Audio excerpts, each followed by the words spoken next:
Hi friends, how are you friends. हम देख रहे हैं हिंदू मैरिज एक्ट 1955, जिसमें हमने इसके पहले के लेक्चर में सेक्शन 5 देखा था। आज हम देखने वाले हैं सेक्शन 7। फ्रेंड्स, सेक्शन 6 जो है वो ओमिट कर दिया गया है।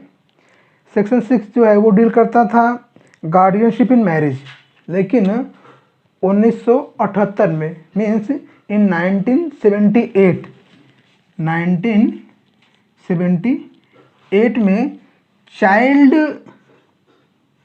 Marriage restaurant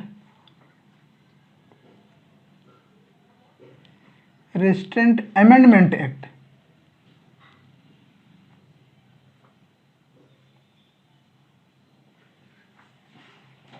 act 1978।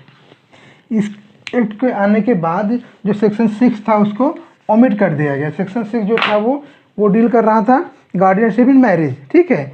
लेकिन इस child marriage restaurant amendment act 1978 के आने के बाद सेक्शन 6 जो है वो ओमिट कर दिया गया, ठीक है। फ्रेंड्स, हम बात करते हैं सेक्शन 7 की, जो डील करता है ceremonies for a Hindu marriage से।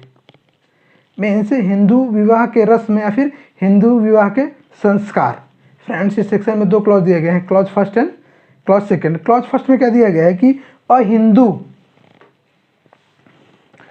Hindu marriage may be solemnized in accordance with the customary rites and ceremonies of either party thereto. Means जो हिंदू विवाह है वो उस विवाह के जो पक्षकार हैं उन दोनों में से किसी एक के समाज में हिंदू विवाह के लिए जो धार्मिक रीति रिवाज रस्म प्रचलित है उसके अनुसार मैरिज जो है वो परफॉर्म की जा सकेगी। मीन्स सपोज ए और बी ये दो जो हैं वो शादी के पक्षकार हैं।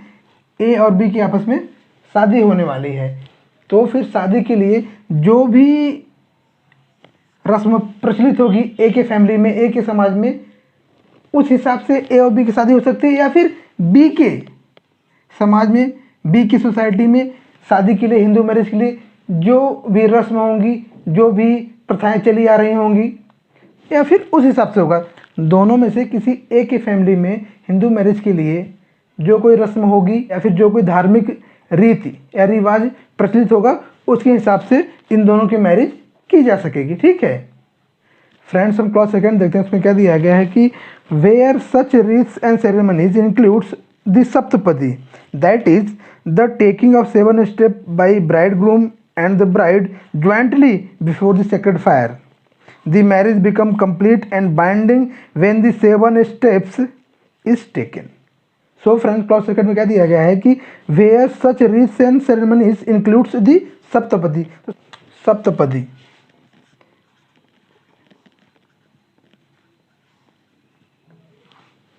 तो सप्तपदी मीन्स होता है the taking of 7 steps by bridegroom and bride jointly before the sacred fire. Means पति पत्नी द्वारा, दूल्हा और दुल्हन द्वारा पवित्र अग्नि के 7 फेरे लेना। जो दूल्हा दुल्हन होते हैं वो पवित्र अग्नि के 7 फेरे लेते हैं, उसे बोलते हैं सप्तपदी, ठीक है। तो अगर जो 2 लोग आपस में शादी कर रहे हैं उनकी फैमिली में, उनके समाज में हिंदू मैरिज के लिए जो धार्मिक रीति रिवाज हैं, जो रस्म है, उसमें से एक धार्मिक रिवाज अग्नि के 7 फेरे लेना भी है, तो एक्ट में क्या दिया गया है कि the marriage becomes complete and binding when the 7 step is taken. तो क्लॉज 2 में ये दिया गया है कि अगर उनकी फैमिली में, उनके समाज में जो हिंदू मैरिज के लिए जो रीति रिवाज है, रस्म है, जो धार्मिक प्रथाएं हैं, जो धार्मिक रिवाज हैं, उसमें दूल्हा दुल्हन द्वारा अग्नि के 7 फेरे लेना भी इंक्लूड है, तो जैसे ही उनका 7वां फेरा कंप्लीट होता है वैसे ही उनकी शादी पूरी हो गई ऐसा माना जाएगा, और वो शादी दूल्हा और दुल्हन के लिए, दोनों के लिए, दोनों पक्ष के लिए बाइंडिंग मानी जाएगी, ठीक है। जैसे ही 7वां फेरा कंप्लीट होता है, जैसे हस्बैंड वाइफ जैसे ही दूल्हा दुल्हन अग्नि का 7वां फेरा कंप्लीट करते हैं, वैसे ही वो शादी जो है वो कंप्लीट हो जाएगी, शादी पूरी होगी ऐसा माना जाएगा, और वो शादी जो है दोनों के लिए बंधन कारक हो जाएगी, ठीक है। तो सेक्शन 7 में यह दिया गया है कि जो 2 लोग आपस में शादी कर रहे हैं उन दोनों में से किसी एक के फैमिली द्वारा हिंदू मैरिज के लिए जो भी धार्मिक रीति रिवाज या जो भी रस्म है, उन रस्मों के अनुसार उन दोनों की शादी की जा सकेगी। और उनके जो धार्मिक रीति रिवाज या फिर जो रस्म है उसमें अग्नि के 7 फेरे लेना भी अगर एक रस्म है, तो वो जैसे ही दूल्हा दुल्हन अग्नि का 7वां फेरा कंप्लीट करते हैं वैसे ही वो शादी जो है वो पूरी हो गई ऐसा माना जाएगा। वो शादी उन दोनों के लिए बंधन कारक हो जाएगी। ठीक है। सो फ्रेंड्स, आज के लिए बस इतना ही। हम फिर मिलेंगे अगले लेक्चर में हिंदू मैरिज एक्ट 1955 के एक नए टॉपिक के साथ। तब तक के लिए नमस्कार।